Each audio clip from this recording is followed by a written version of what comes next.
Are you listening? Welcome to another episode of the Nerf Report. My name is Brian Chappelle. Thank you so much for joining us, and it has been a crazy week. Xbox joined the ever-growing list of companies who are interested in buying Warner Bros. Interactive. Square Enix gave fans an update on Final Fantasy VII Remake Part 2. Ninja made his long-awaited comeback to streaming, and we got our first look at the PlayStation 5 game cases. However, despite all of that, for this week's episode, I want to talk to you about backwards compatibility, which, if you're not aware, backwards compatibility is the solution to the various generations of gaming that we've seen. Essentially, the idea of backwards compatibility, in its purest form, is that I can run games that used to run on the PlayStation 1 on today's current generation of consoles. And for the most part, depending on where you game, backwards compatibility has a completely different connotation. Xbox has, for the most part, fully embraced backwards compatibility, allowing their player base to play almost any game from a previous generation.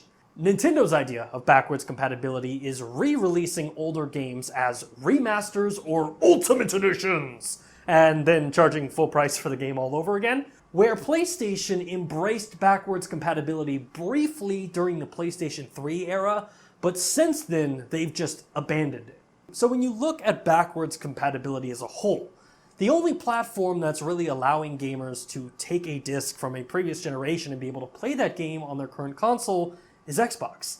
And even then, it gets a little foggy. Because even though Xbox says they support quote-unquote backwards compatibility, they will also be the first to point out that only 600 games from the Xbox and Xbox 360 generation are capable of running on the platform. And to give you an idea, over 3,000 games released across the Xbox and Xbox 360 lifespan. That's roughly 20% of the previous generation of games being able to run on the Xbox. Think about that. When Xbox says that they're backwards compatible, they're only talking about 20% of the previous generation's gaming library. That's like ordering a large pizza from Papa John's, and you open the box and there's only 2 slices in there. And then you take it back to the branch and you're like, hey man, what's this? And the guy behind the counter is like, it's pizza. And I'm like, I know it's pizza, Derek, but last time I ordered large pizza, I got the whole thing. Where are the other 8 slices? And Derek's like, hey man, you should be grateful for the 2 slices you got. There are people out there who are less fortunate than you that can't afford to buy pizza in the first place. And then we get into like this weird existential debate over the benefits of democratic socialism in a postmodern society that is inching ever so closer to its impending doom from automation, and I completely forget about the other 8 slices in the first place. But I guess the point that I'm trying to get to is nobody really supports backwards compatibility in its truest form.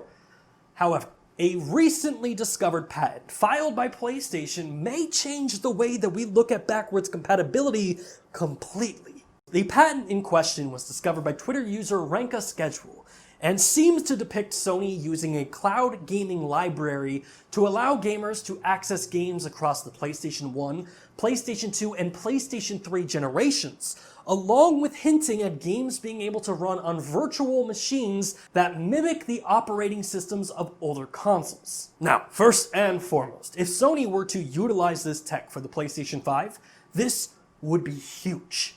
As currently, the PlayStation 5 is technically backwards compatible, with the console being able to run the top 1,000 games from the PlayStation 4. However, this tech would mark the first time since 2006 that Sony embraced any form of backwards compatibility across multiple console generations. And admittedly, yes, this isn't really backwards compatibility in its truest form.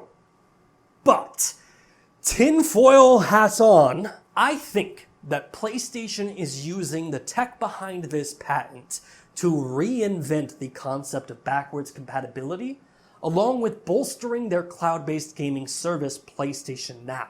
Because let's face it, new consoles are extremely cool and extremely sexy, but the future of gaming is cloud-based.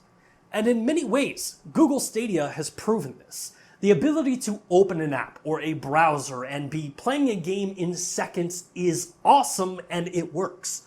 But when you understand that PlayStation has been in cloud gaming longer than anyone else, In fact, this week a video resurfaced from 2012 where Google executives were hinting at what would eventually become Stadia, and to show the technology working, Google showcased Gaikai, which 3 days after this conference, it was announced that PlayStation had bought Gaikai, which has now evolved into PlayStation Now. And while PlayStation Now works and is cool, it's never really grabbed the attention of its player base like Stadia or xCloud has.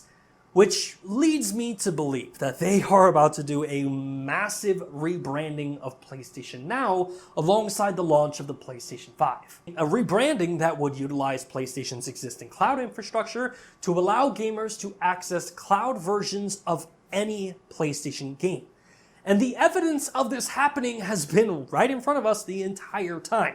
Last year, PlayStation and Microsoft announced a partnership to utilize the Azure cloud infrastructure in order to improve PlayStation's cloud offering.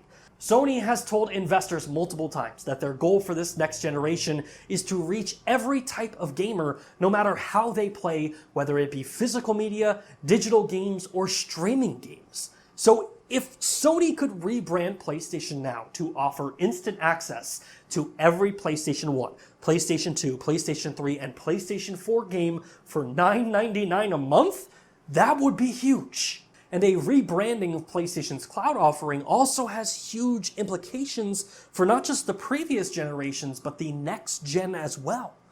Imagine turning on your PlayStation and being able to jump into Horizon Forbidden West with no installs, no patches, no updates, just click a game and play. This is a future that PlayStation is not only capable of delivering, but they have to deliver. Cloud-based gaming is only going to grow in popularity, and a future where any PlayStation game across any generation is available at your fingertips to stream directly to your TV, computer, or even your mobile device, that is the future of gaming. Hey, thanks again for checking out our channel. If you like what you saw and you want to see more content just like it, go ahead and hit that subscribe button. And while you're down there, make sure to like this video. Because if you don't, well, the internet's going to explode. And yes, we are holding the internet hostage until you subscribe. Our demands have been made.